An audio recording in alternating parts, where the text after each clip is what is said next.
Welcome back to another episode of Sips and Screams, where twin sister horror movie fanatics sip themed cocktails and discuss our favorites in the genre. Today, we're going back to 2005, really the era of courtroom thrillers, to discuss The Exorcism of Emily Rose. What a great name. Written by Scott Derrickson and Paul Harris Boardman and directed by Scott Derrickson. This one stars Laura Linney, Jennifer Carpenter, famous from Dexter, and Tom Wilkinson.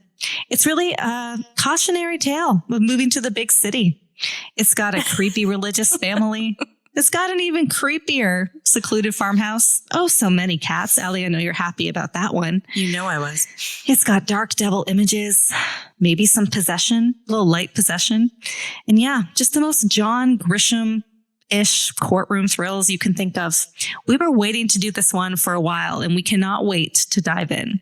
I'm Ashley, and joining me today, as always, is my twin sister, Allie. Allie, how's it going? This is our first Exorcist. I know.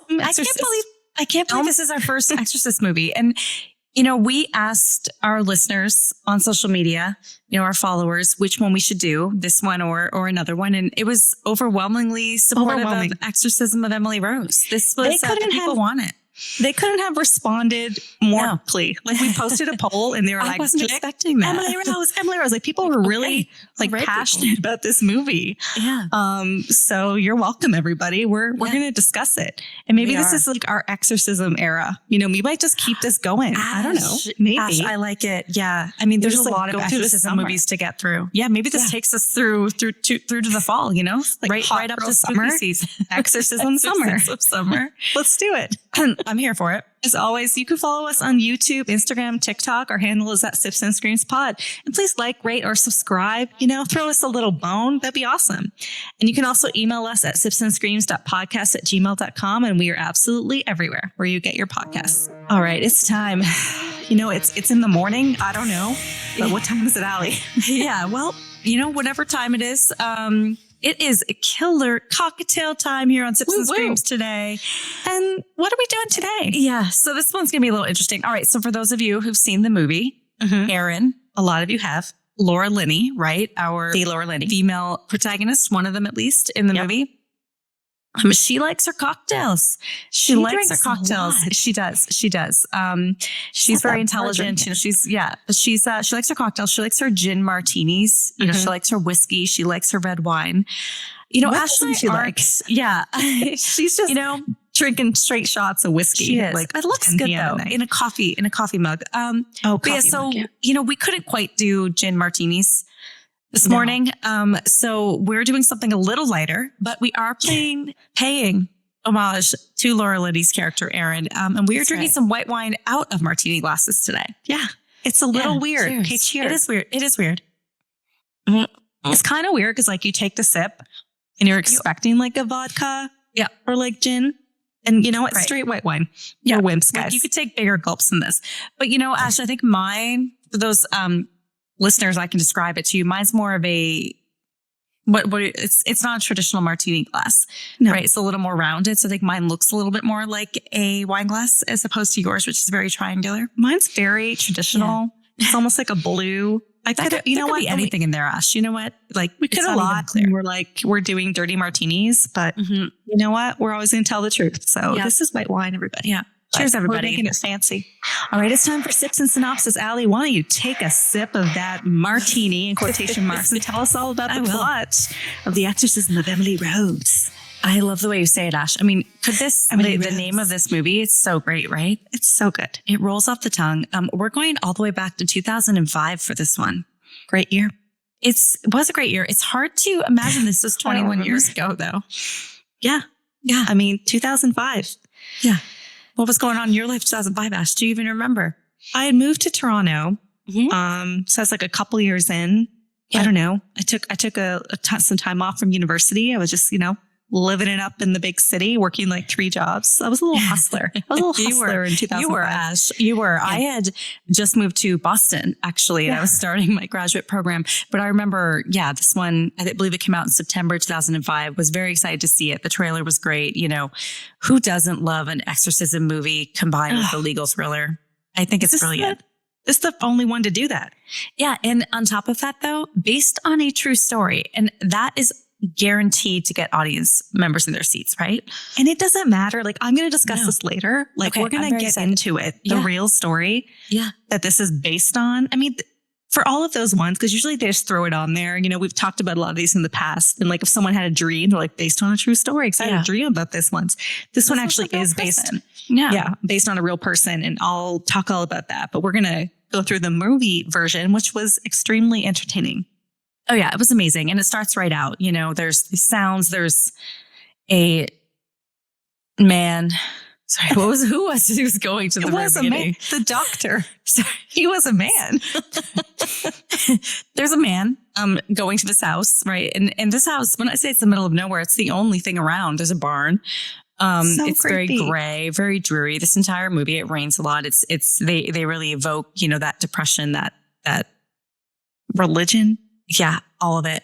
The house in the middle of nowhere. You know, you're seeing some bees. You're seeing, you know, some horror movie tropes there at the very beginning. But yeah, this doctor's in there. You know, everyone's really upset. But the way he comes up, the way he like comes up to the house, because I'm like, oh, is he the exorcist? You know what I mean? But he's not. He's the doctor. I think that they definitely were trying to make it seem as if he was the exorcist. I mean, you saw, again, the bees, the hat he was wearing, they were evoking, you know, a lot of that, those older exorcism movies. But yeah, but at that point when he's the medical examiner who's coming to the house. And the priest is coming out of the room, right? I even think at that point, like Father Moore's there, he's coming out of the room. Everyone's really upset. Everyone's looking distraught. Yeah. And the medical examiner tells the dad, Emily Rose's dad, that he cannot state that the cause of death was natural. Yeah. And now it's, the legal thriller, right? Father Moore has been arrested. He is being accused of negligent homicide. Mm-hmm. Yeah. So they're blaming him for the death of Emily Rose. You've got a bunch of lawyers in a bar. I mean, honestly, it looks kind of fun, right? I think it does, right? And they're talking about who should be the lead prosecutor. And we'll talk about that in cliches. But yeah, they always do that. They're always like hanging out at this bar, just having fun, you know, wasted. Yeah. After their day at work. But we have to talk about Laura Linney, because her like pantsuits and her hair, her whole vibe. Oh, it's good. Very Alicia Florrick. You know, it's giving like Good Wife. Yeah. Yeah. She got some good hair in it. Yeah, I'm loving it. Great. I love her in this movie. And we learned that Laura Linney's, she's a lawyer and she's a rising star. She had recently gotten, she's a defense lawyer. She recently got another accused murderer off, right? She sure did. Yeah. More on that to come. Yeah. And so, you know, it seems like she's, and so apparently, you know, this law firm that she works for, they represent the archdiocese. Wow. I didn't know that they had lawyers. Nor did I, Ash, but apparently they do. And so like Spotlight. Yeah. Right. Yeah. Yeah. Like Spotlight. Exactly. They know. But, you know, Laura Linney's character, Erin, she accepts the job. She thinks this is her stepping stone to becoming a senior partner at the firm. So she's down for it. And, you know, usually those types of like the hubris, like the really arrogant lawyer, it's like John Grisham novels, because he's like kind of sexist. He's a man. Yeah, it's always a man. So the fact that this was a woman, I loved it. Mm-hmm. Loved it. Yeah. And I'm excited to hear the true story part of this too, to see if it was similar, Ash. But yeah, you know, Laura Linney's character, Erin, it wasn't. Okay. Spoiler alert. Okay. Well, I don't have to wait. Apparently I found out just now. Yeah. She goes to visit Father Moore, the priest who's been in jail since his arrest. He refused to take a plea deal. And his whole reason behind that is he wants to tell Emily Rose's story. Yeah, he's like pretty selfless. Yeah. And he's cool sitting in jail for a while. And he really just wants to get on the stand and tell Emily's story. Why do they have the priest in like the creepiest like Shawshank cell ever? Yeah, like, he's also like the only one in the prison, it seems. Like we never see anyone else. I mean, you see Shawshank. It looks like, why is he in this like death row cell? Like, I don't know. Maybe he's in isolation in a way. Maybe, I don't know, priests aren't like, people aren't big fans of priests in this one. You know, I don't know, Ash. I'm not sure. I don't know. Yeah. But I clocked that as well. But you know, the way this movie plays out, I love it, right? So it has your legal thriller. And then what we see about Emily Rose, we know she's dead, but we see her life in flashbacks. Mm-hmm. So it goes all the way back to when she was accepted into college. So it's, I guess, Emily Rose and 2 or 3 of her sisters. They have a lot of and kids. their parents. Yeah. It's like 5 and like kids. a lot of cats. I think it's like 11 cats also because Emily Rose brings them home. Yeah. It's a bunch of daughters, the mom and the dad, and they live with a bunch of cats. She's like the Donna Martin of like rural wherever they're living. You know what Donna Martin, please explain. Okay, I recently rewatched Now 210, right? Millennials. Yeah. Who hasn't? Yeah. They paint Who's Donna not Martin on their like 3rd or 4th, 5th, 6th, 10th watch of Now 210 at this point if you're a millennial. They paint Donna Martin as like a saint, kind of like in the later years. Like she saves the deer. Yeah. She brings home like the dog. She's always like doing these like altruistic things. Yeah. So that was, you know, she was like a virgin forever, you know, the virginal whatever. Like she's like Donna Martin. Yeah. Okay, fair enough. She is. But you know, she, I guess also like Donna Martin, gets accepted into college and goes. So she, as you said, goes to the big city. She got a scholarship. She graduated. Emily Rose graduates and goes off to the big city. All right. So it's first day of the trial. Starts. We've got a prosecutor, very ambitious male lawyer as well. He's got a pretty intense mustache. What's his name, Ash? What's the prosecutor's name? I don't know. All I can think of is Andrew Dismukes from SNL. He looks just like him. Oh, he does kind of look like him. He does. Like Andrew Dismukes could have played this dude in like a skit. Yeah. I don't know his name. He didn't make Top Billing. No, not in my recreation of it anyhow. Fair enough. And I'll talk more about him, but you know, I think he's pretty passionate about this. Yes. And he has his opening statement. He's telling the jury that Emily had a medical condition, right? And that Father Moore made her abandon her medical treatment, perform an exorcism, and ultimately led to her death. And what's really effective at the beginning is he shows a picture of Emily before the treatment that Father Moore gave, and then after the exorcism. And, you know, I'm not going to sugarcoat it. She doesn't look great. She doesn't look great. She looks very emaciated. Yeah. She's missing some teeth. Yep. She's real scarred up on her face. Yeah, really. A lot of scratches on her face. Took some falls. Took some hard falls. The black and white photos of it too, you know, really add to the eeriness. That was definitely playing homage to the actual real story. So they did have like the pictures of the before and after, and you can look it up, everybody. We'll talk about that later. Love it. The medication that she went off was Gambutrol. Yeah. Is that Gambutrol? Is that a real medication, Ash? Or is that, I feel like they're trying to say gabapentin or something. Yeah. So I did look this up, and it's fictional. It's like, okay. So it's not real. It's supposed to be like anti-epileptic, right? Anti-seizure, anti-hallucination type of medication. Not real. I don't think you could give a real. They could have got sued. Then you'd have people. Yeah, you'd have people like asking for it. Yeah. But yeah. So this whole movie, right? You have people on the stand, and then it's to get taken off of it. Yeah. Well. Yeah. Exactly. Because I'm possessed. But yeah. So you know, some of the people on the stand. One of them is Emily's former teacher. We learned that when she was in university, she met a boy, and the teacher's telling a story of middle of the night one night when she got a phone call from Emily, or she called a payphone to reach Emily. Again, I don't know why she was calling her aunt. Wasn't it her teacher? I thought it was her teacher. She called her teacher at university, her high school teacher. Her teacher called her, right? So what I believe the story, and this is very confusing to me. They were told to call a payphone, and then Emily answered it. Oh my God. Yeah, I thought it was a teacher. Maybe, you know, it doesn't really matter if she was a teacher or an aunt. She was an older woman who Emily confided in, that she had met a boy and she was enjoying her time in the big city at university. Yeah. Yeah. I mean, after being in that religious farm home, I think it would be fun for her. I know. So she was out on her own, but she tells the story to her aunt / teacher, whoever it was, that she was alone one night. Her roommate wasn't there, and she was awoken at 3 a.m. and she thought she smelled something burning. So, you know, being curious, naturally, she leaves her dorm room and goes down the hallway. Sees some creepy things, you know, some figures and whatnot. Tries to go back to bed, and then she actually sees on her nightstand that her little pencil cup holder thing just flies off the nightstand, just wiggles on off by itself. Yeah. And then she is pinned down with some invisible force to her bed. Yeah. It almost looks like in that scene that she's going into the bed, but it's something pinning her down. Again, what does that remind you of? To her. Well, that 100% reminds me of Nightmare on Elm Street. Yeah. When I was watching that, I'm like, yeah, She has sleep paralysis. Yeah. Like, I was thinking that too. Mm-hmm. I thought it was a good visual representation of sleep paralysis because you do feel pinned down. She's kind of like moving back and forth. Yeah. It was sleep paralysis. Yeah. I mean, I was like really skeptical, like in my rewatch, like rewatching this. And that definitely changed throughout the movie. We all were, Ash. Yeah. Well, okay. I'm going to have another sip of my wine in my martini glass. Your wine. Mm-hmm. I'm liking it more now that I'm drinking. Maybe I'll start this as a trend because it's, it's kind of classy. Join us, everybody. Mm. But, obviously at this point, Emily doesn't know what's going on. She goes to see the university neurologist.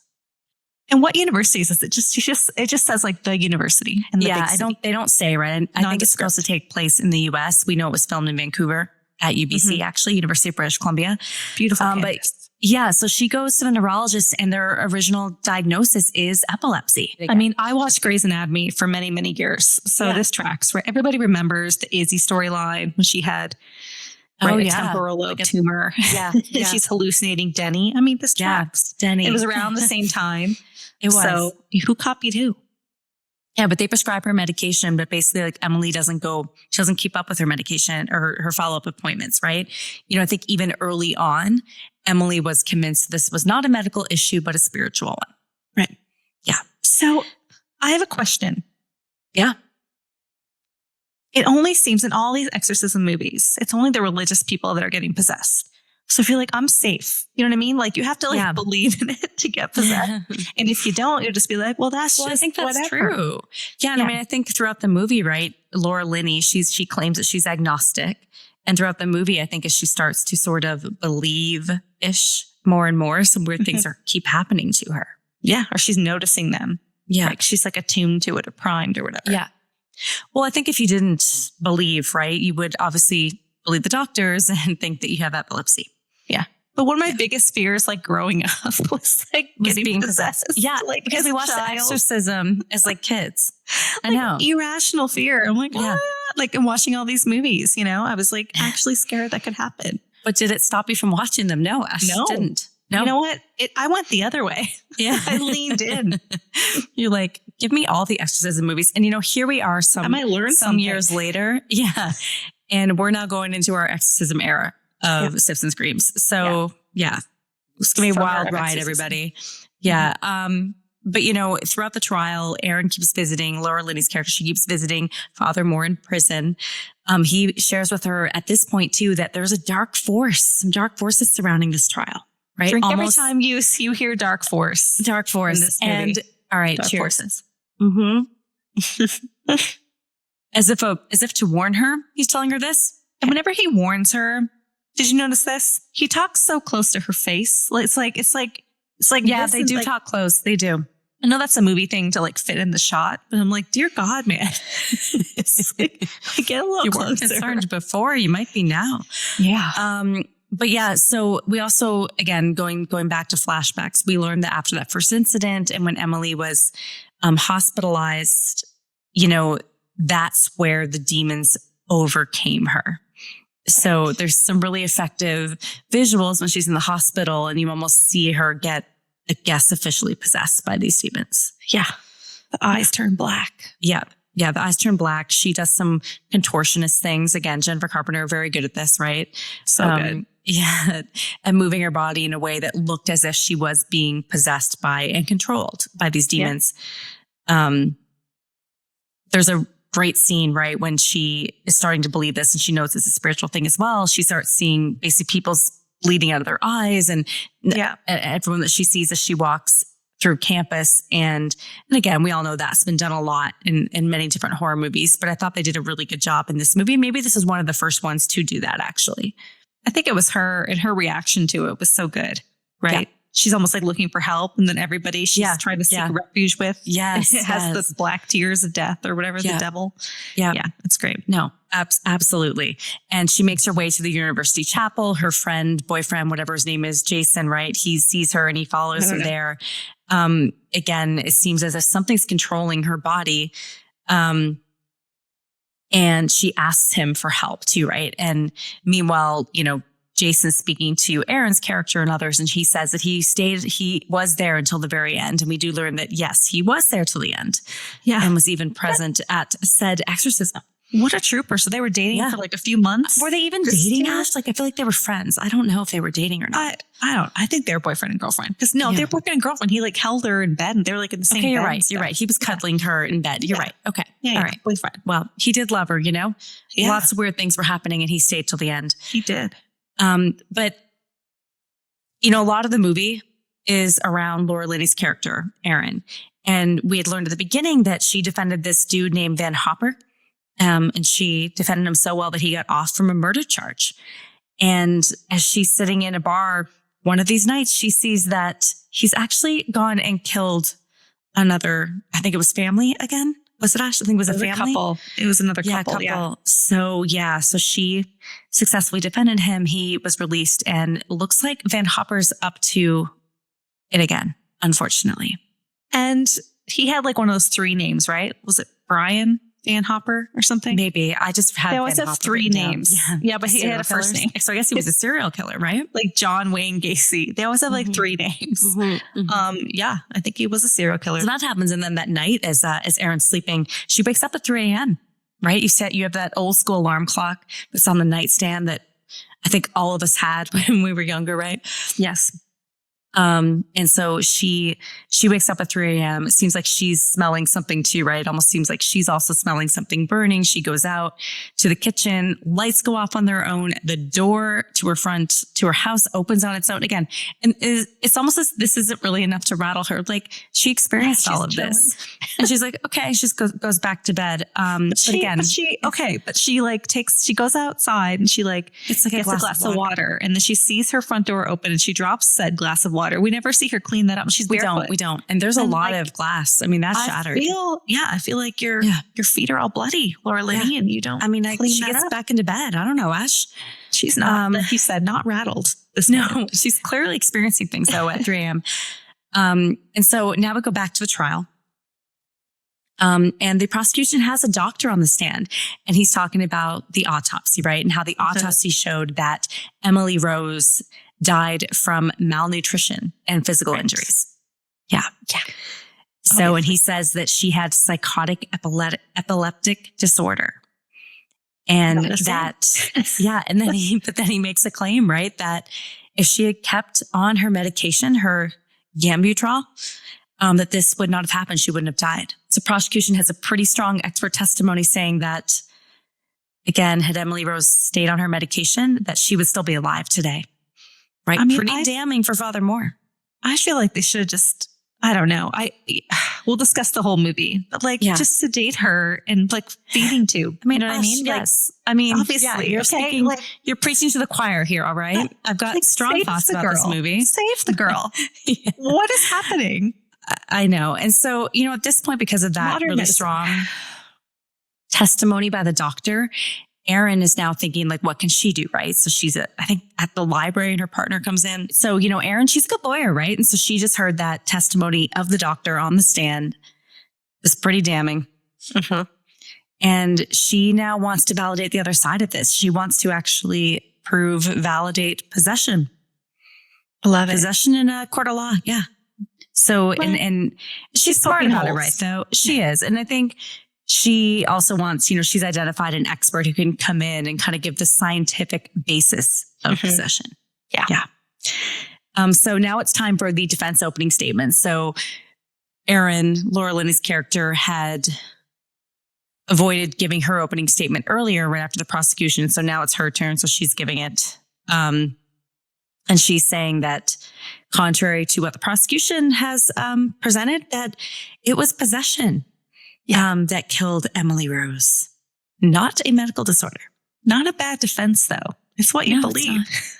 Right. I think her closing statement is very, very good. Possible. Exactly. Is it possible? It's possible.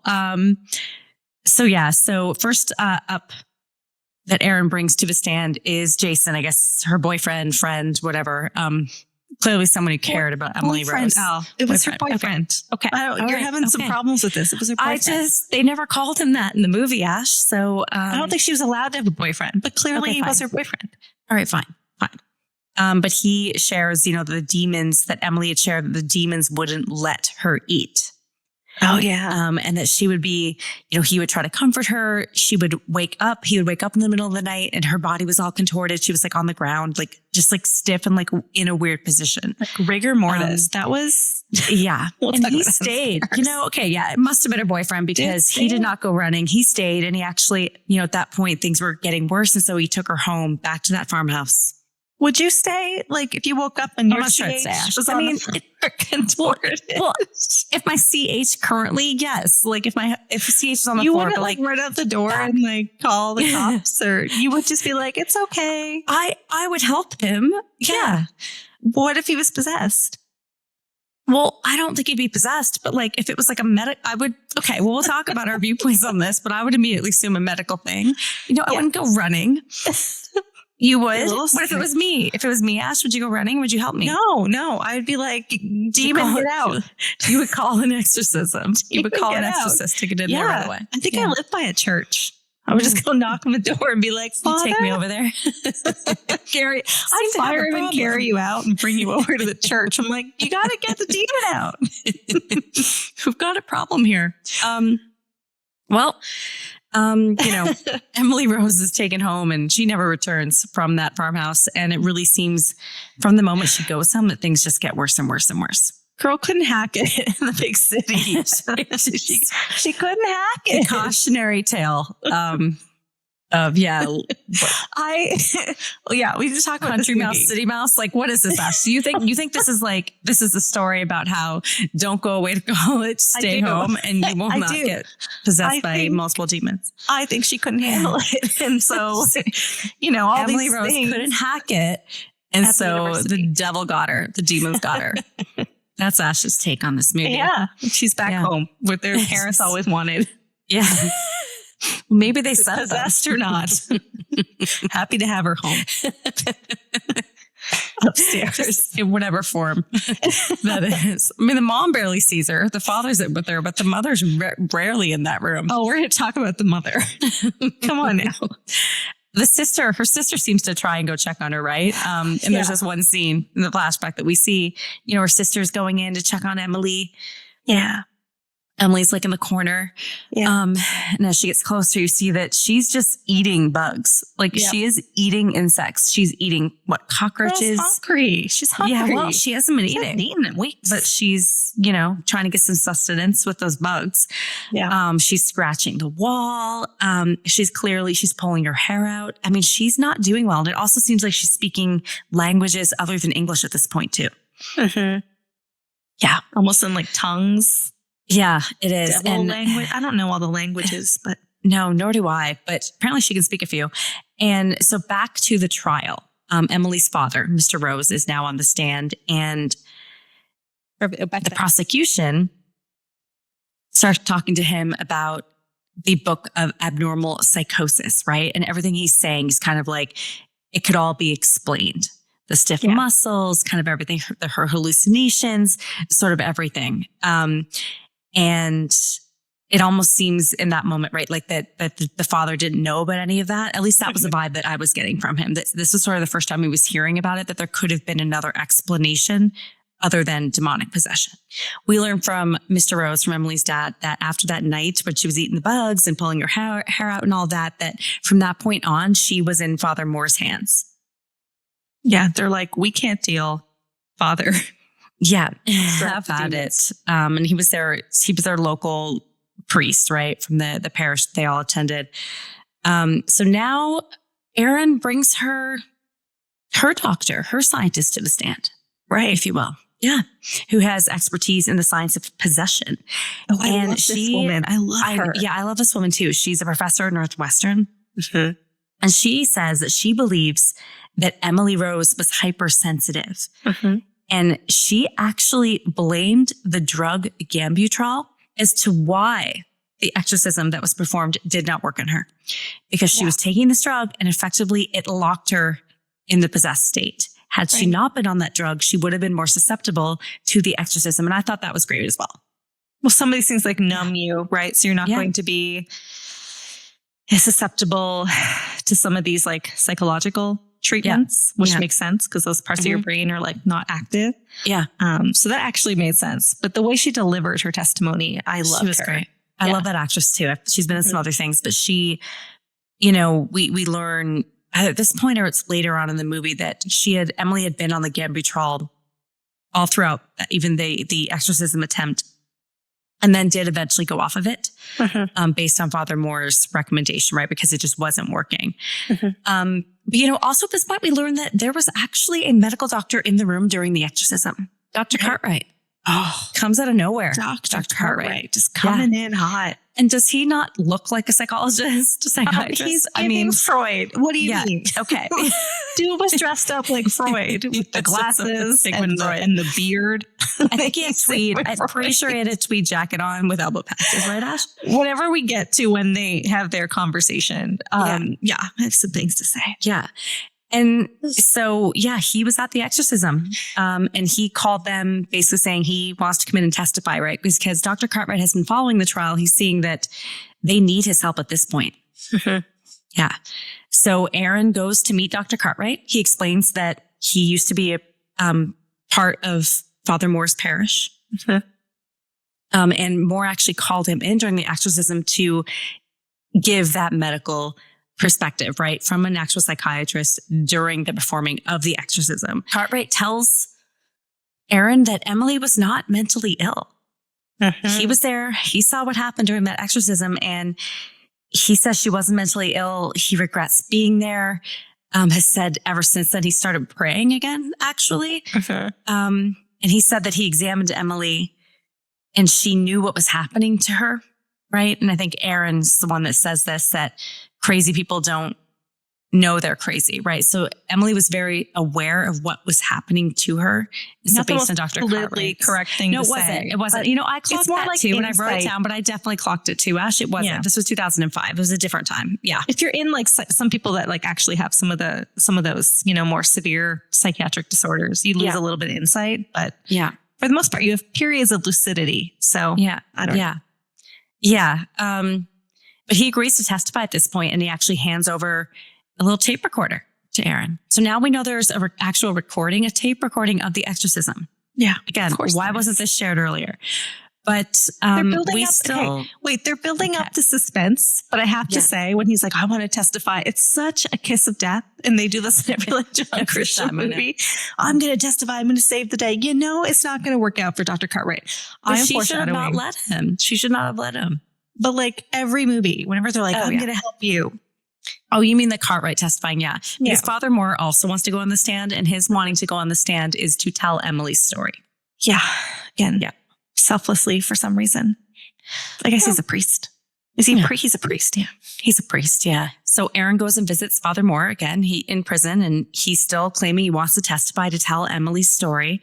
And during this conversation, he asks her, right, if, ever since he said that there was these dark forces, if she's been, experiencing anything, right? And we learn during this conversation that Aaron actually, at one point during the trial, she goes out for a walk and dressed like a fog, like it's snowing. I guess it's snowing. Yeah, it's snowing. She goes for a walk and she starts to think, I guess, like, what if demons do exist? And at that point, she sees a gold locket on the ground that actually has her initials on it, ECB. She picks it up. She's not wearing it at this time, but Father Moore tells her that she should wear it, But she was basically saying, kind of using this whole story to saying that no matter what happens and what she believes, and agnostic or not, that her whole life and every moment in her life led her to this because she was able to see that locket and pick it up. Effectively, right? So she's starting to steal the locket. Yeah. She doesn't open it up and see who's in it. She just steals the locket. Yeah. Well, it was on the ground, Ash. Yeah, but you could find an ECB. Come on. Oh, fair enough. No, I agree. You just have like one hospital, like one church, one everything. You could have found the ECB person and returned it to them. You could have. Looking for it. Yeah, but she, her and Father Moore's relationship's growing, right? And she actually shares with Father Moore that, the archdiocese, the church, does not want him to testify. They're basically concerned with it looking bad for the church. Yeah. Okay. Yeah, I know. But, it's 3 a.m. again, and Erin's waking up at 3 a.m. as she has a few times. And she's waking up to what sounds like screaming. Yeah. Right? So she goes out, and actually that tape recorder that Cartwright handed her is playing on its own. And we're hearing a little snippet of Emily Rose's exorcism. Just and like it is not fun. you. Oh, Like, yeah. The exorcism is coming. Here we go. Oh, it's coming. It's coming. And now Father Moore's on the stand. And we learn while Father Moore's on the stand that the Archbishop actually authorized the exorcism. So again, I think a lot of these are the reasons why the church did not want him on the stand, because they actually said, yeah, we're good. Go ahead and do the exorcism on Emily Rose. But he tells stories of himself, once he agreed to do this and started working with Emily, that he'd be waking up at 3 a.m., that he was seeing demonic forces, and that he hasn't stopped seeing them since he started, trying to help Emily. They only perform. He's like, I see them every day. I know. Every day. Poor dude's And getting haunted in jail, in prison. He is. Like, He's seeing my things God. everywhere. But you know poor what? man. Now, but now it's time for the court to also hear that exorcism recording. So it plays, and now we actually get to see it as well, because it's flashbacks. Yeah, this is what we've been waiting for. This is the exorcism of Emily Rose. Oh my God, it's so good. Yeah. So now we see it. So interesting when they start to perform the exorcism.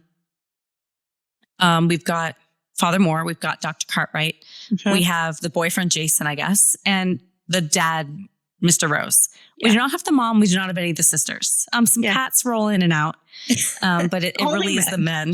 It's the men and the cats in the room. This is a man's job.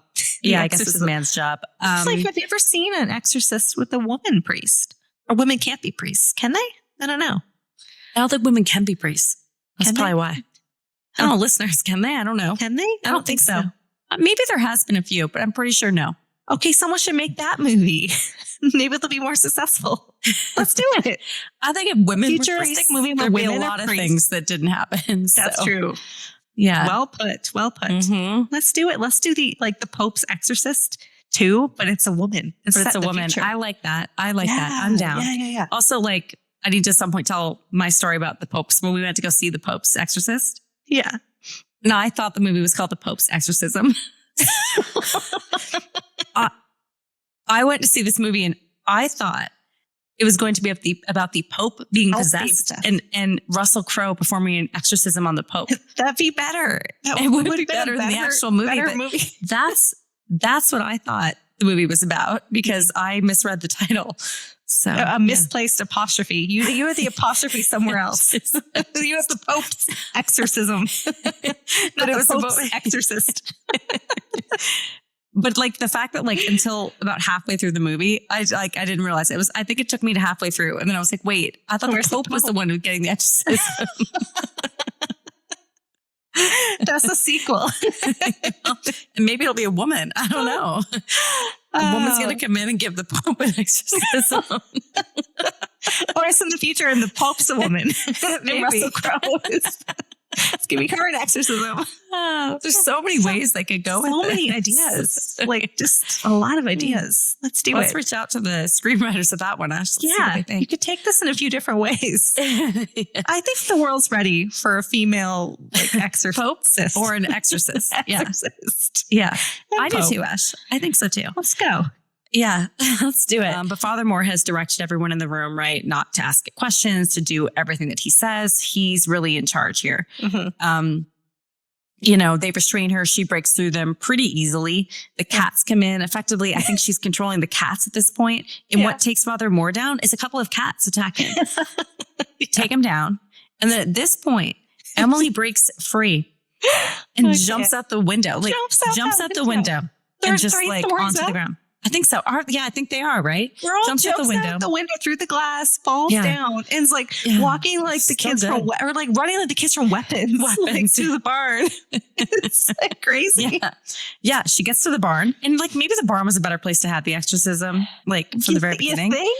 Yeah. Well, no. There's a lot of things in that barn. The animals and the hay and the tools and stuff. I don't think so. You know what, Ash? All right, I take it back. You know what? I think that's the worst place. Okay, listeners, where do you think I think they should have an exorcism in a padded room. I agree. Insane asylum. A barn with axes and machetes and the winds are blowing. snakes, horses. like there's so much stuff. The horse really goes at it with the father too. Not goes at it, but like he hits him. Yeah. Again, if you're listening to snippets of this, like Listen to the whole thing. we're talking about an exorcism. Yeah, right? an exorcism. But yeah, things aren't getting better in the barn. They're not. Father's trying to talk to Emily. He even puts a cross on her, burns her. At this point, he's really trying to understand the demon's name. And if you've seen one exorcism movie, you've seen them all. They always want to identify what demon is possessing the person. What are we dealing with? Yeah, what are we dealing 1, 2, with? 3, 4, 5, 6. Yeah, turns out it's not one demon. It is 6 demons that demons. have possessed Emily Rose. One of them, I guess, Hitler. Yeah, Adolf Hitler. And well, I guess Annalise was German, the one it was based on, right? Mm-hmm. And Lucifer, like the devil himself, I guess. So, I think in terms of like demons you could get possessed by, like it's pretty top notch. Got them all, yeah. Yeah. Yeah.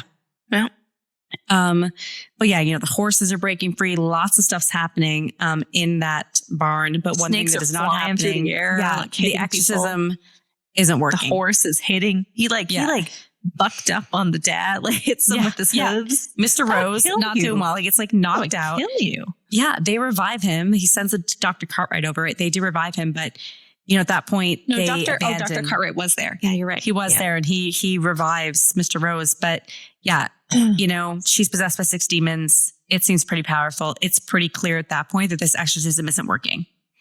Yeah, she's too powerful. So they take her to her room. Yeah, they take her to her room, and at this point, we tried. Yeah, we tried. It didn't seem like they tried that hard. But anyway, I know. I feel like they could have tried a little harder. Yeah. But at that point, though, Emily refused to have another exorcism. So another thing we learn, right, is the church, Father Moore, they only perform the exorcism if the person agrees to it. Mm-hmm. Exorcism in general, like you have to get approved by the Catholic Church or whatever. But like you can just sit there. The guy's like, the power of God compels you. And like you're just like you would just sit there and be like, okay. Power of Christ compels you. Yeah, power of Christ compels you. Christ compels you. Like you're just sitting there, you'd be like, they don't say that once. They don't. They tried to make but I think it agitates the demon, Ash. Like I think when exorcism is being performed, like that demon's like unhappy. Adolf Hitler's like, I'm staying in here. Not on my watch. Yeah. So failed exorcism. Emily refuses to have another one. And also at this point, she's refusing to eat, and so Father Moore even says he was trying to get her to eat, trying to encourage her to eat. He wanted her to continue medical care. But at that point, after the exorcism, he did suggest that she stop taking Gambutrol, that she stopped taking that drug. And I guess she listened, right? So it's like, yeah, they listened to Father Moore on that. They're really trusting him. Yeah, they really are. They've put a lot of trust into Father Moore. When we were listening to the tape, so you're seeing it, right? But you're also in the courtroom, they were listening to the tape and they're hearing things like 2 voices at the same time. They're hearing Emily speak in many different languages. Mm-hmm. So now it's, the cross-examination time. The prosecution lawyer gets up there and he's trying to debunk it, right? He's saying that, yeah, Emily was really good at catechism school and she knew all these different languages. So it's possible that she could do that. And also there were some monks that could train their vocal cords to speak at 2 different frequency Fs at the same time. Yeah, that's like a very well-known thing. Yeah, and I gotta say, so prosecutor's pretty well equipped, right? He knows he can effectively debunk everything that happened, everything that we heard and saw, at the exorcism. Absolutely. So, I thought he did such a good job. He did. He really did. And at that point, right, Aaron's like, okay, really need Dr. Cartwright to get up there on the stand to validate everything that Father Moore said. Corroborate it all. Corroborate it, yeah. And lo and behold, Cartwright's missing. They can't find him. But Cartwright, when he first meets, I need to mention this because when he first meets Aaron, Laura Linney's character, he's like sitting on a park bench, like feeding the pigeons, looking like Freud. Feeding the pigeons. He's like negging Laura Linney. He's like, you're much prettier in real life. Oh, yeah. I've seen the courtroom drawings of you. Like, dude's kind of a weirdo, kind of a creep. And then when they meet up afterwards, they can't find him. And then she meets up and she's like pissed, rightfully so. She's like, where were you? Yeah. Right. And then what happens? It's great. This is such a John Grisham moment. I mean, yeah, it really is. He tells Aaron, right, to tell Father Moore that he's sorry and he knows what the demons can do. So it sounds like demons have been affecting him, right, since he's been involved in this. And then he just gets hit by a car and dies. Like, a car comes out of nowhere. I'm not even sure where they are, like on the side of the courthouse or something. Yeah. And a car just hits him and Cartwright dies. Goes right through the windshield. Comes out of nowhere. Yeah. You're like, you're kind of waiting for it. We foreshadowed this earlier. Yeah, you obviously know that he's not going to make the stand. Yeah. I thought he was going to like kill himself or something. Like, I thought he was going to kill himself too. So did like I. A Few Good Men. Yeah, that was going to be like A Few Good Men. But no, Duke gets hit by a car. And he head right through that windshield. Yeah. So guess who's not getting on the stand? Dr. Cartwright. And, cut to the bar again. And I like the bar scenes, right? Mm-hmm. So Erin, Laura Linney, her boss is pissed that she put Father Moore on the stand, right?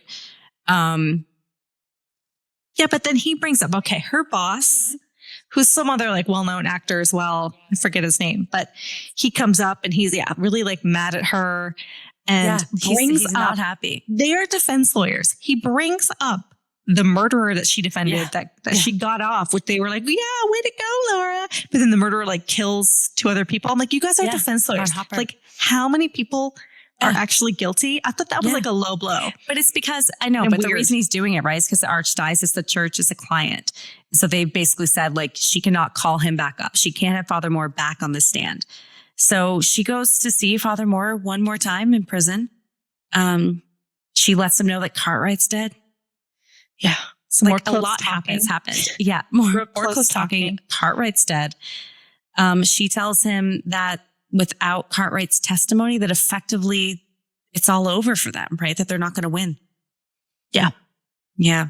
And at that point, Father Moore gives Erin a letter that Emily wrote, I guess, right before she died. How convenient. Again. Yeah. Yeah. That he saved that for this exact moment. Yeah, he did. And so we're at the last day of the trial, right? The next day. At this point, Erin's now wearing that little gold locket. Some courage or something. Got a pretty sick suit on. I think it's like a tweed suit. It's great. Yeah. She has a decision to make, and she decides to bring Father Moore back on the stand to tell Emily's story. Yeah. She's like, partner be damned. Like, she was offered like a senior partnership. No, thank you. Yeah. I've got morals. Yeah. So Father Moore is back on the stand, and she has him read effectively, right, the letter that Emily wrote herself before she died. And I love the way they do this, because they when they play the tape recorder, like they play it and then like you see the flashback, and then this one, like he reads the letter, and then you see they like dramatize it or whatever. It's great. Oh yeah, they do. And so we learn in this letter that Emily wrote during, I guess, a lucid state, right, that it describes how the 6 demons that were possessing her refused to let her go. Mm-hmm. She describes a night where she was called out, a voice called out her name, and she basically said that the Virgin Mary spoke to her in the middle of a field. Yeah. Right. And she goes out to this field. I think it's even the front cover of the movie, right? I think this is when she's out in the field. And the Virgin Mary offers her a way out, right? That she knows she's been through a lot of suffering. That suffering will continue, but effectively she has a way out if she wants it. And she could, I guess, ascend into heaven then. I'm not sure exactly what that meant, but I think so. Yeah, I don't. But Emily's like, no, I'm going to stay because the world needs to know about spirituality and demons that could possess you. So she's willing to stay and suffer a little more so that the world can, understand and realize that, demons exist and the spiritual world is real. Yeah. Yeah. And through her experience, people will know. And we also learned that when she died, she had crucifix wounds. Yeah. That the prosecutor stigmata, that the prosecutor debunks as her holding on to barbed wire fence. Right. But again, that happened. Father Moore did his duty, right? He got to tell Emily's story. And now we're at closing statements, and prosecutors going by facts, right? In the medical part of this, she had psychotic epilepsy. Is that what we're calling it? Psychotic epilepsy? Sure. Yeah. He's all about facts, and facts matter. This is what you learned in the case. And now we go to Erin's closing statement. And this is where, she even claims she's a woman of doubt. She's basically convincing the jury, like, has the prosecutor proved this beyond a reasonable doubt, right? Are these spiritual things possible? Uses possible about 10 times. About 10 times. It's a possibility. Right?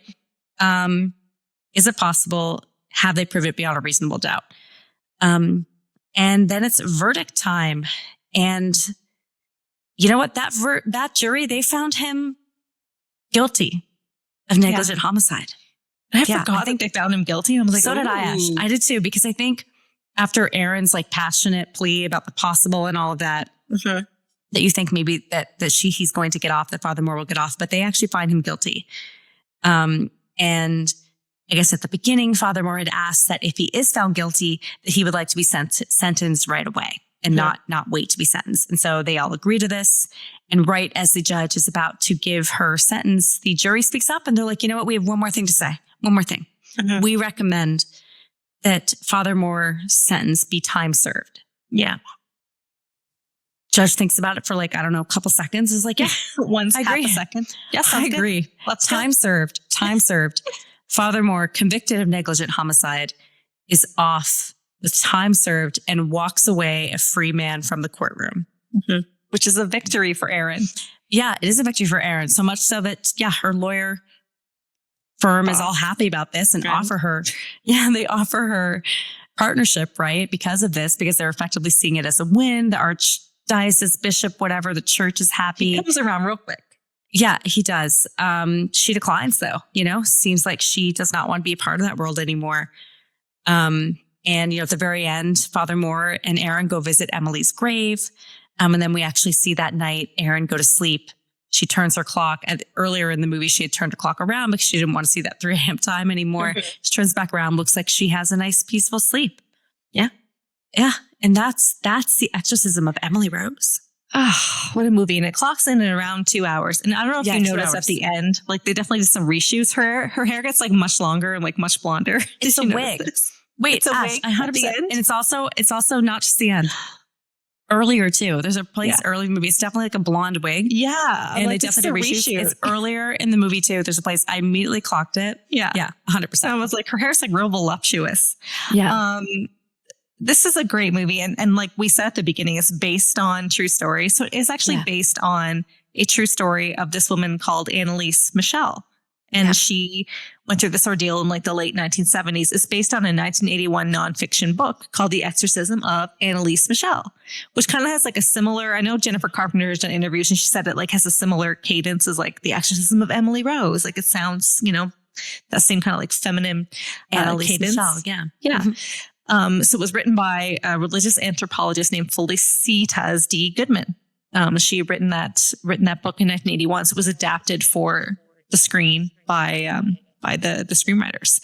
And it's based on a real story. So Annalise Michel, it was from the late 1970s. And she was diagnosed at 16 with temporal lobe epilepsy. So this was like a definitive like medical diagnosis. Yeah. She grew up in a very religious family. And like, it's pretty crazy. Like her parents, like her mother had some illegitimate child born out of wedlock or something that had died. And basically like they were teaching their daughters to like atone for the sins of the wicked or like the evil or the people that were downtrodden.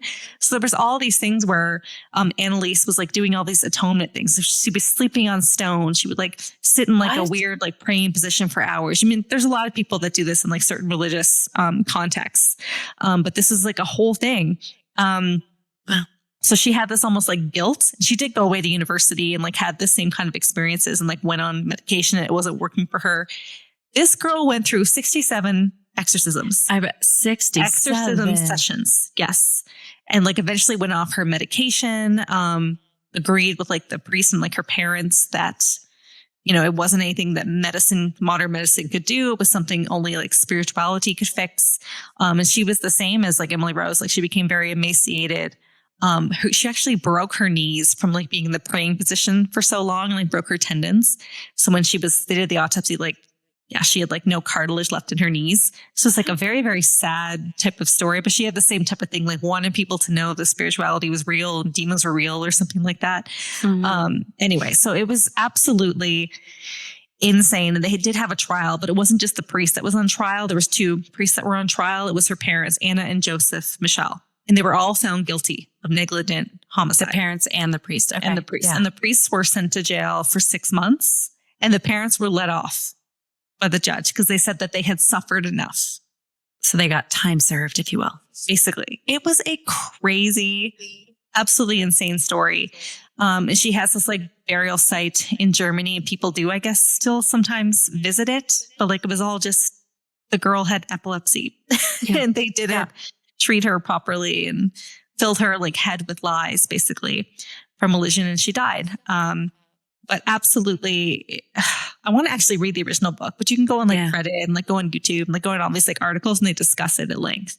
But I want to talk a bit about Jennifer Carpenter. So this has actually been hailed as one of the most, like the whole exorcism scene, which is what, like 10 minutes, has been hailed as like one of the most realistic depictions of exorcism that like anyone's ever seen. And you like, do you agree? That whole like 10 minutes was absolutely insane. There's no CGI or anything. It's all her. It's all her. Right? Yeah. And that was kind of like, she got the part because I think she was overseas in like Italy or something on a family vacation, and they had sent her the sides, like 12 pages. And the director said like, whoever can do these like 4 things is going to get the part, right? They had to like do the contortionism. They had to be able to like show like a happy scene when she got into college. They had to be able, like, she had to like show all these different emotions and be able to show the possession.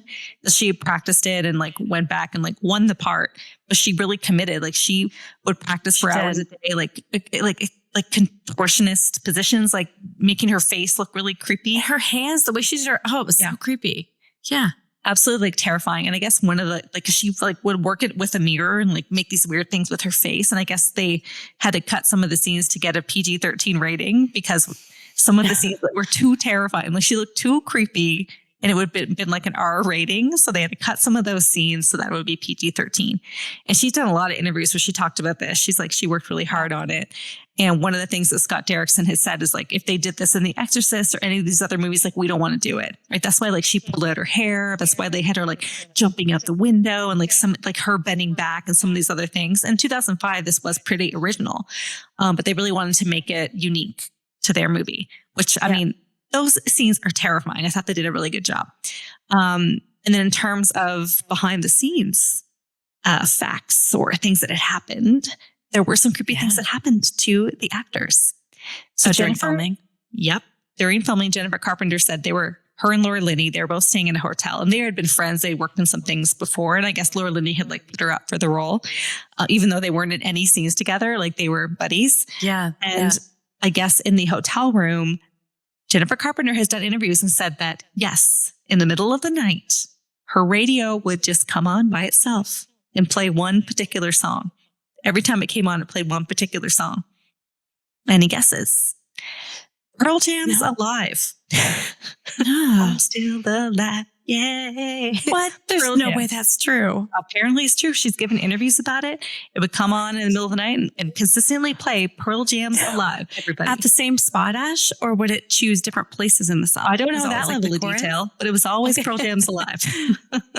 Which is, I mean, I don't consider that a creepy song, but like if I heard it like over and over in the again, middle of the night, you hear anything in the middle of the night. It could be like, we have one with undertone, like children's rhymes are creepy. And I guess Laura Linney, her TV would come on in the middle of the night, and they like talked to the hotel staff, and they were like, "Hey, like, what's going on?" So they both spoke about this. So very, very creepy. But these things actually did happen. So some weird, definitely based on a true story, like loosely based, the film. But go read about the case of Annalise Michel. It's like actually really tragic. She died so young. And some weird things happened during filming. Okay, this time for Screamometer. What do you got for this one, Allie? What's your rating? I know, and I went back and forth on this actually a little bit. But I was trying to put myself in that mindset, right? The first time I watched it, I remember watching it in 2005 in the theater, like loving every second of it, obviously. On rewatch, I got to say, I watched it the other night, at least the first half of it. It was at night in my house. I was hearing weird things. It definitely gets you thinking, that you're hearing things. So I got to say, that sort of elevated it for me. Mm-hmm. So I gave Exorcism of Emily Rose a 6 out of 10 on the Screamometer. Okay. Yeah. Man, we're so aligned right now. You also 6 out of 10? I watched this. I watched it in like 2 sittings. I watched it during the day. So did I. And it's so sunny in Tampa on Memorial Day weekend. I had to I put the blinds down. I put the blinds sunny there. It is not sunny in Baltimore, everybody. Yeah, it's been gloomy for days. Guys, it's real sunny here. So I had to create the vibe.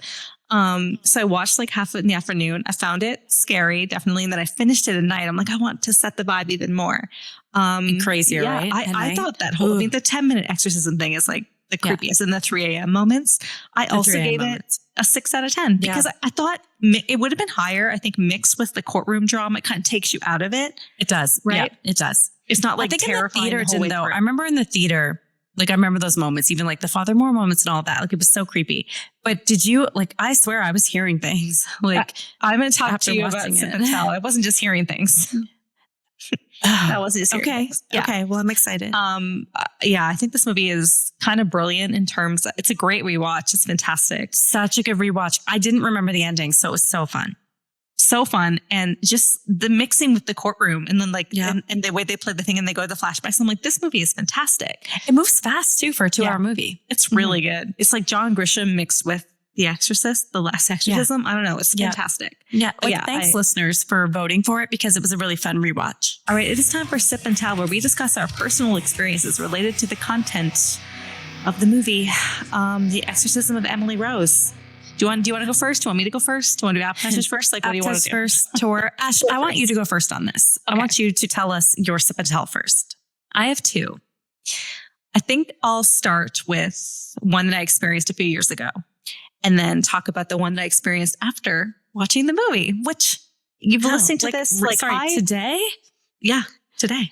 I am not someone that's I believe in some of the spiritual stuff. I've never seen anything really besides a few weird things that have happened, but I have a few little experiences. So one happened to me, I think it was 4 years ago. And this is actually after watching a horror movie, 1408.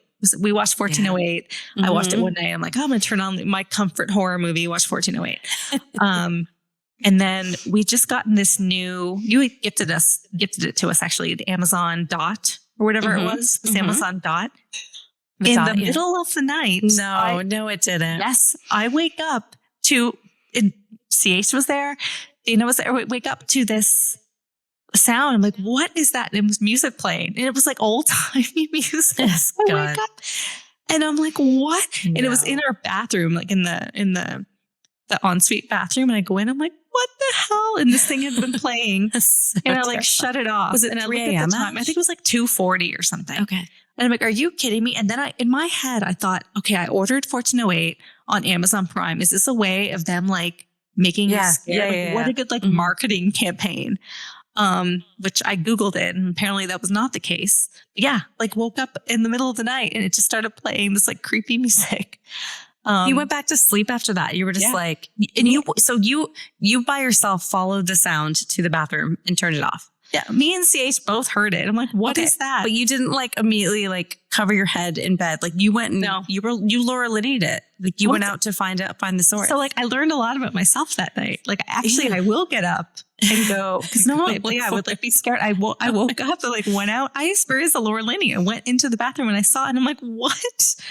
And then we both had the same thought. I'm is this a marketing thing? Because I bought it on Amazon Prime. That would be brilliant if they did do that. It would be brilliant. But that actually was the same song. That'd be absolutely brilliant. I can't remember the song, but it wasn't one that I normally would listen to. And it was, in the middle of the night, I'm oh my God, that's so creepy. I shut it off. I think I unplugged it. It was plugged in. I unplugged it. I'm get out of here. So and that happened an hour later, it started playing again. No, it didn't. It wasn't like that. No, I know, right? So that happened a few years ago. And then today, yes, this morning, I'm getting ready for the podcast. I'm in my closet. It's a walk-in closet. And I smell something. And I smell burning. I smelled burning. And I come out and ask, I'm do you smell the burning? And he didn't smell it. It was in my closet specifically. Smelled like something was burning. And it went away. But very, very a strong burning smell through the walls. It was really weird. And I was going to text you, but then I'm no, I'm going to save it for the pod. So this just happened an hour ago. Yeah. This happened to me. I've also smelled burning. Wait, what? Yeah. But this has been happening for some time now. Huh. in the new house, the Baltimore house. You can see behind me, those of you watching, right? So, like when I come into this room, specifically this office, I smell it sometimes. And I didn't think anything of it until watching this movie. Yeah. But I do when I walk in here. I think it's just something with the construction. Sometimes I also smell burning. That's There's crazy. no You guys construction next to my house. yeah. See, there was construction here, so it's probably that. But that's crazy. I smelled it. I'm like cooking like toast or anything? Not cooking anything. Not cooking anything. Not cooking anything. All right, Ash, if you like wake up at 3 a.m. tonight, like I'll you have to text me. I will. Wow. I'll FaceTime you. That's way creepy. That's so creepy. But yeah, that happened to me. What have you got for sip and tell? Anything else besides the burning smell?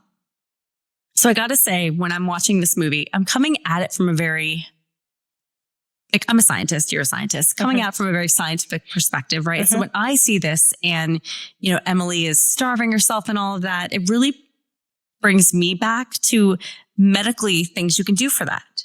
Right. Right? Like, why didn't they, the second she stopped eating, take her in, get a feeding tube? And I just kept thinking, so during school, I did an internship and we had to go and see that. And I actually witnessed someone very similar, like someone emaciated person who wasn't eating, and you have to put a feeding tube in, and like it doesn't go down their throat. It actually goes into their stomach. Oh, the stomach. No, it doesn't. No, it goes into their stomach because some people like can't handle. No, some people can't handle like the reflex of it. Oh, so it actually goes into their stomach. So I'm just saying that I saw it. You can do this. Why didn't they do that for Emily? Why weren't they feeding her, force feeding her through a tube? Right, like saying that she would eat. So that was very frustrating for me to watch. As a viewer, as a scientist, as someone who knows there's these options. Yeah. I mean, I think with all the Exorcism movies, I feel that frustration. I'm like, just knock them out. Just put them under anesthesia and feed them. Yeah. Like, this is ridiculous.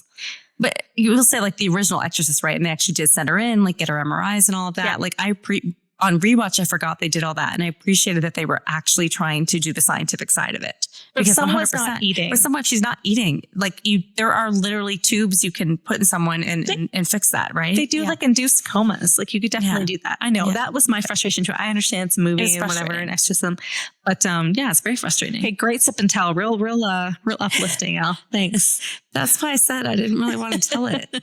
So you know what you did, and we can never go back. It is time for sips and scares, where we discuss the scariest parts of the movie. We both gave it a 6. Yeah, I have like a little list of the scariest parts, right? But number 1, I think, can we all agree on number 1? Or I don't know. Well, I think I have a different number 1. I don't know. My number one for me is when her boyfriend wakes up, she's all contorted on the floor and he looks over at her. That's number 1. Okay. That's number 2 for me. My number one is when Aaron wakes up and to the screaming and the tape recorder's playing. Okay. At that point, I think I've been primed enough where I was like, that was my number 1. Okay. That was scary. Okay. Sure. The contortion piece. Yeah. I had that as number 2. Okay. I when she first like thinks she's becoming possessed, she's like in the classroom, which is definitely cliche, and we'll talk about that in cliches and rip-offs. Oh, well, yeah. And she looks over at the dude next to her, right? And he starts bleeding the black eyes. Like that was very, very creepy. And then she walks down the street. She's out like she's in a nightgown. At this point, I think she was in regular clothes, and she sees the couple and they're bleeding, black tears or whatever. And then the women in the church, when she goes in the church, like the there's women in the church. Solace for Emily. That whole like 3 minutes, whatever, was absolutely terrifying. I did have the tape playing, okay, but that was like lower down in my list. I love the tape playing piece because when she wakes up in the screaming, like it's very faint. I love that. No, it's really creepy. And when the priest wakes up, because he talks about like when he first started experiencing this, and he wakes up and he sees like, oh my goodness, like the church glass like bleeding, the black thing. He smells the burning. He smells the burning. I mean, maybe I'm going to be in for it tonight at 3 a.m. Yeah, I don't know. You let me know if like pictures start bleeding. Yeah. And the whole 10-minute exorcism, I could just rewatch that. That was something else. It moved fast. It was very different. I appreciate what you said earlier, how they wanted to make it different, because they did make it different. But her face, like everything about her, the seething at the mouth, and that performance was crazy. That was a crazy performance. Okay, let's move on to cliches and ripoffs. I think there's a lot here. There's a lot. There's definitely a lot here. I mean, number 1, the one I could not stop thinking of. Well, 2 movies, I guess, from the very beginning. Texas Chainsaw Massacre and Amityville.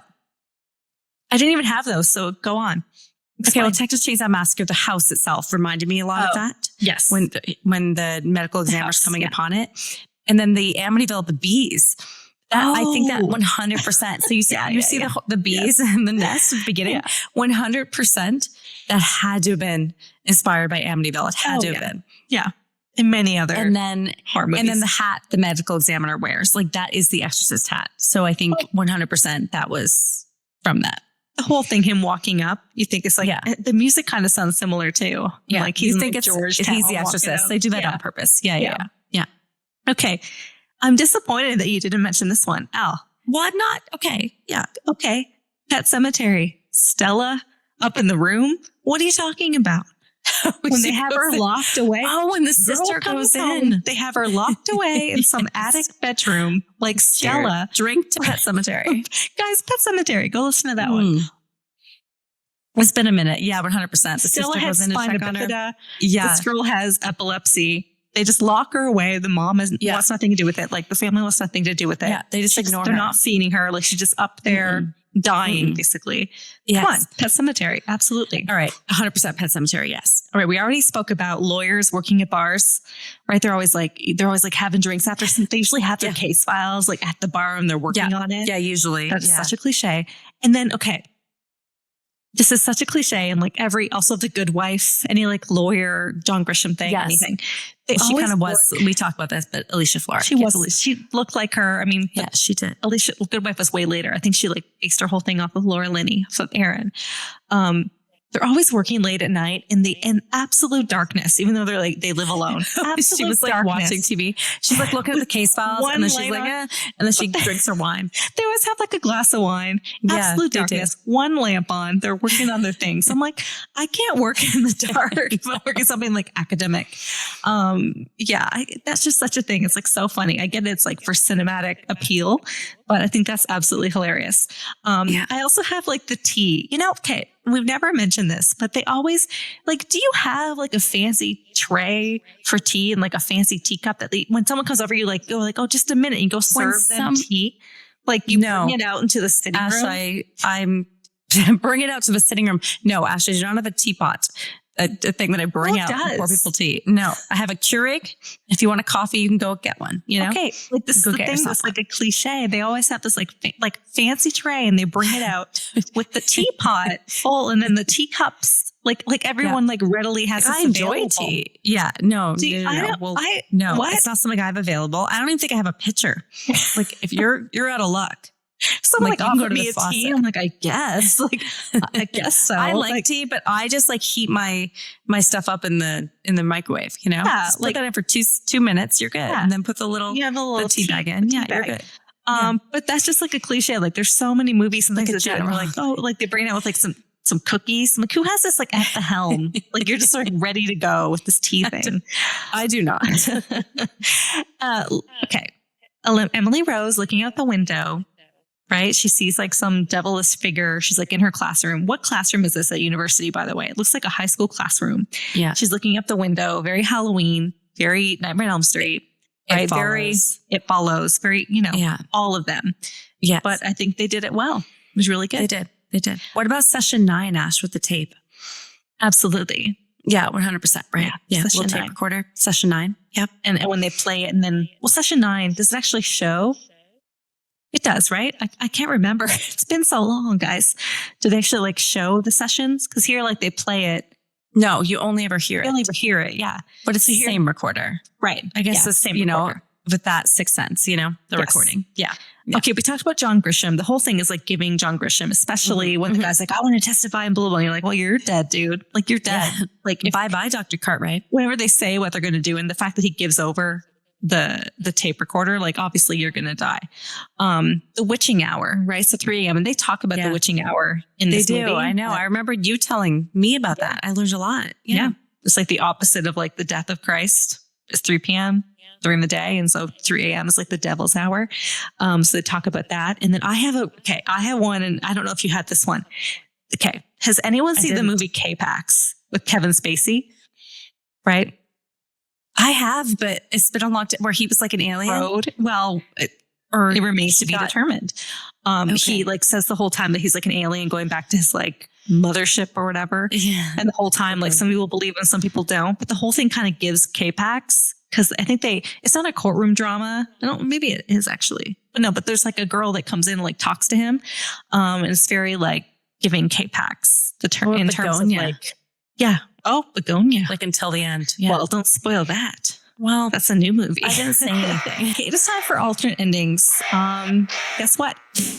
There aren't any alternate endings for this one. No. Really? It was based. You know what? It was based on a real story. Sometimes I think the book. I'm disappointed. I like alternate endings. All right. We all like alternate endings. Go like look up Annalise Michel. Like her whole story is tragic. It's sad.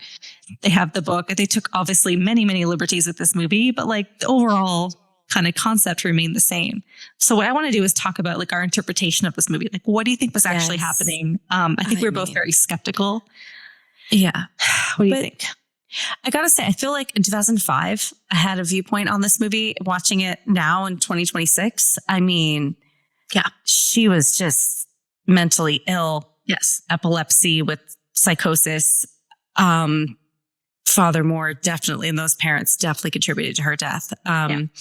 Yeah, I mean, I don't believe she was possessed at all. I think she was mentally ill. Yeah. And she was on some sort of hunger strike and wouldn't eat. And they should have absolutely brought her for medical attention. So I don't know how the hell he got off with time served in this movie, but I even, watching it all and the compelling performances and everything, but I wasn't convinced. I mean, she wasn't possessed. It was very, very sad. Very sad. And like as a human being and a female, like your brain doesn't even become fully developed till 26, right? Like I know. You should not be in charge of your own decisions, especially the ones that are like life and death. Adults should step in and take charge and like force feed you. I mean, to me, it was like plain as day. Like she was super religious, super sheltered, right? Her parents, apparently they were supportive of her going off. She couldn't like hack it, develop these like weird coping mechanisms, right? At university. Didn't want to be there anymore. Didn't want to be there. Like couldn't handle it. Used all her religious upbringing and was kind of like coaxed on by her parents. Like I feel like even part of Father Moore, all of them, they were like enabling her. Mm-hmm. Very, very sad. And the real story is like even more tragic. But yeah, looking back, I'm like, come on. The fact that they got, I agree. The fact that time served and like barely anything happened to them is absolutely a tragedy. But that's what I loved that we don't know his name. I guess it doesn't really matter. But the prosecutor in this, like, I'm just like watching that the whole time. Like, yeah, absolutely. 100%. Absolutely. Everything he's saying is right. Yeah.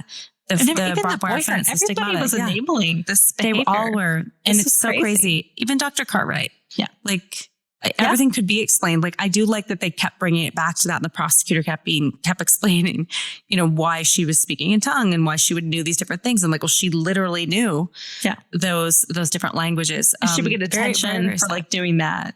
Yeah. It was very creepy and like appealing to her parents, like religious, like upbringing. I don't know, beliefs. It was just very creepy, but very well done. But yeah, no alternate ending here. Just like tragedy, I think, all around. I will give credit to the lawyers for being like creative in their defense. And she had to. And I think I thought Laura Linney's closing was great, right? Aaron's closing was great in it because you had to defend him somehow. I mean, he clearly did.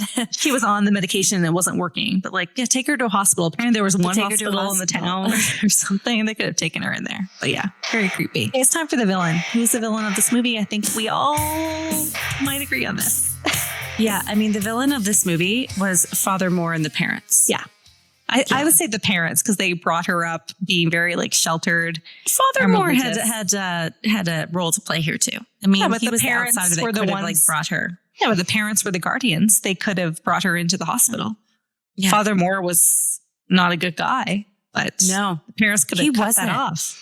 Yeah, they should have. A lot of people, Cartwright could have done it too. There were a lot of opportunities for someone to intervene and save her life, and they didn't. Yeah.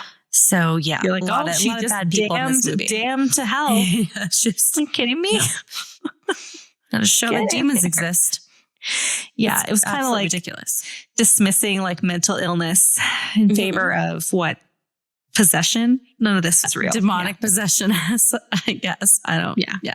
Perform the exorcism, whatever you want to call it, in a padded room, and let's call it a day.